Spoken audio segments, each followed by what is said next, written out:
నాగరాజు ఉన్నాడు కదా. ఓకే మీరు మాట్లాడండి సార్.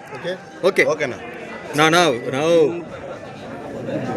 సమాజమే దేవాలయం, ప్రజలే దేవుళ్ళు అనే నినాదంతో 1982లో దేశ రాజకీయ చరిత్రలో ఆంధ్రప్రదేశ్ను నిలబెట్టినటువంటి మహానాయకుడు ఎన్టీ రామారావు గారు.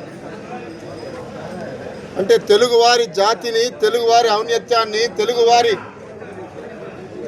ఆత్మాభిమానాన్ని ప్రపంచ నలుమూలలా నిలబెట్టినటువంటి ఏకైక నాయకుడు ఆంధ్రప్రదేశ్లో ఒక ఎన్టీ రామారావు గారు. ఆయన చేసినటువంటి సంక్షేమ ఫలాలు నేటికి దేశానికి ఆదర్శంగా ఉన్నాయి. ఎందుకంటే ఒకే నినాదం ఆ రోజు ప్రతి పేదవాడికి కూడు, గూడు, నీడ అని 3 ప్రత్యేకమైనటువంటి అంశాన్ని తీసుకొని ప్రజల్ని, ప్రభుత్వాన్ని ప్రజలకి చేరువ తీసినటువంటి మహోన్నతమైనటువంటి వ్యక్తి ఎన్టీ రామారావు గారు. ఈ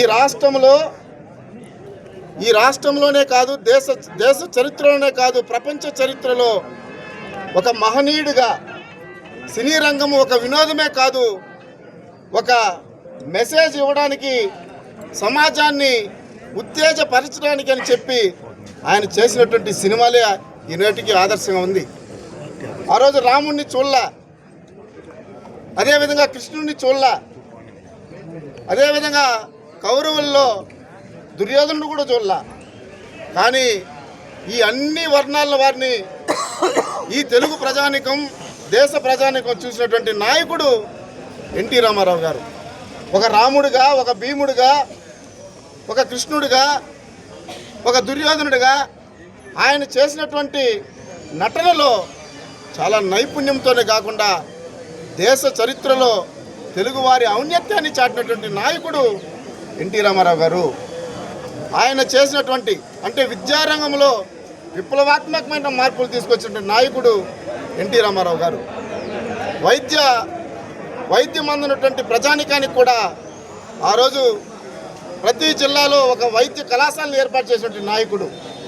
పేదవాడికి విద్యను అందించాలనే ఉద్దేశంతో ఆ రోజు ప్రతి పట్టణంలో, పల్లెల్లో విద్యను ప్రజలకు అందించాలనే ఉద్దేశంతో పాఠశాలని ఎక్కువ నిర్మించినటువంటి నాయకుడు. ఆ రోజు 1983లో రాష్ట్ర బడ్జెట్ కేవలం 2,500 కోట్లు. ఆ 2,500 కోట్లలోనే ఆ రోజు పేదవాడికి ఇల్లు ఇచ్చినటువంటి నాయకుడు ఎన్టీ రామారావు గారు. ఈరోజు ఆయన 30వ వర్ధంతి. ఈరోజు స్థానిక చిత్తూరు శాసనసభ్యులు గురజాల జగన్మోహన్ గారు, అదేవిధంగా సీనియర్ నాయకులు మాజీ ఎమ్మెల్సీ దొరబాబు అన్న గారు, మరి గీర్వాణి చంద్రప్రకాష్ అన్న గారి సమక్షంలో ఈరోజు ఇక్కడ వచ్చినటువంటి నాయకుల మధ్య చేసుకోవడం చాలా గర్వంగా ఉంది. ఈరోజు బ్రహ్మాండంగా చిత్తూరు జిల్లా పార్టీ కార్యాలయంలోనే కాదు, ఈరోజు ఏడ చూసినా అంటే వాడవాడల, వీధిన, గ్రామాన, పల్లెల్లో, పట్టణాల్లో, నగరాల్లో ఈరోజు ఒక దేదీపమానంగా ఆయన్ను స్మరించుకుంటూ ఆయనకి ఘన నివాళులు నిర్పిస్తున్నటువంటి ఈ తెలుగు, ఎక్కడైతే ప్రపంచ దేశాల్లో తెలుగు వారు ఉన్నారో వారంతా కూడా ఈరోజు ఆయనకి ఘన నివాళులు అర్పించడం జరుగుతూ ఉంది. కాబట్టి ఎన్టీఆర్ మరణించలేదు, ఆయన అందరూ గుండెల్లో ఉన్నటువంటి మహానాయకుడు ఎన్టీ రామారావు గారు. కాబట్టి ఎన్టీఆర్కి మరణం లేని వ్యక్తి ఎన్టీ రామారావు. కాబట్టి ఆయన స్మరించుకోవడం మన యొక్క ఆనవాయితీగా ఉండాలి, సంస్కృతిగా ఉండాలి. ప్రపంచ చరిత్రలో భవిష్యత్తు పిల్లలకు కూడా ఒక ఆదర్శంగా ఉండాలని చెప్పి ఈరోజు ఆయన స్మరించుకుంటున్నాం. జై హింద్, జై ఎన్టీఆర్, అమర్ రహే ఎన్టీఆర్. ఈరోజు మా పార్టీ అధ్యక్షులు, పార్టీ స్థాపకులు శ్రీ నందమూరి తారక రామారావు గారు మన మధ్యలో లేకపోయినా వారు చేపట్టిన అనేక సంస్కరణలు ఈ పార్టీ స్థాపించి ఎందరికో బడుగు బలహీన వర్గాలకి అన్ని రకాలుగా, ముఖ్యంగా మహిళలకి రిజర్వేషన్లు కానీ, ఆస్తి హక్కు కానీ, మహిళలకి అన్ని రకాలుగా తెలుగుదేశం పార్టీ ఆనాడు నుండి ఈనాడు దాకా కొనసాగుతుంది. అలాగే మా ముఖ్యమంత్రి శ్రీ నారా చంద్రబాబు నాయుడు గారు అమరావతిలో నీరుకొండ దగ్గర 1750 కోట్లతో ఎన్టీ రామారావు గారి స్టాచ్యూ మరియు ఆయన జ్ఞాపకార్థాలని ఒక అద్భుతమైన కట్టడంగా నిర్మించడానికి ఈరోజు శంకుస్థాపన చేస్తున్నారు. ఆల్రెడీ చేశారు అనౌన్స్ కూడా. కాబట్టి ఈ చరిత్ర ఎప్పటికీ తెలుగుదేశం పార్టీ ఉన్నంత వరకు ఈ ఆంధ్ర రాష్ట్రంలో మహిళలకు ఎటువంటి ఆపద రాకుండా ఉండే విధంగా ఎన్నో సంస్కరణలు చేశారు. కాబట్టి వారందరూ ఆయనని ఈరోజు తలుచుకుంటూ, వారు లేకపోయినా వారు ఉన్నట్టే మా మధ్యలో. నందమూరి తారక రామారావు గారు చిత్రాలు కావచ్చు, వారు చేపట్టిన అనేక సంస్కరణలు ఈరోజు మన తెలుగు రాష్ట్రాల్లో ఇంప్లిమెంటేషన్ జరుగుతుంది.